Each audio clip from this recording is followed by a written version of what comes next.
அனைவருக்கும் வணக்கம்.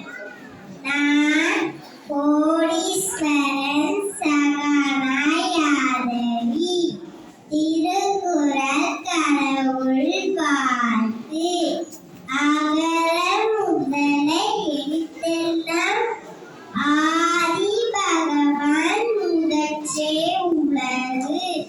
கற்றதனால் ஆய பயனின் கொள்வான் அறிவர் நற்றார் தொழார் எனின். மலர்மிசை எயினார் மானடி சேர் நிலமிசை மீது வாழ்வார். வேணு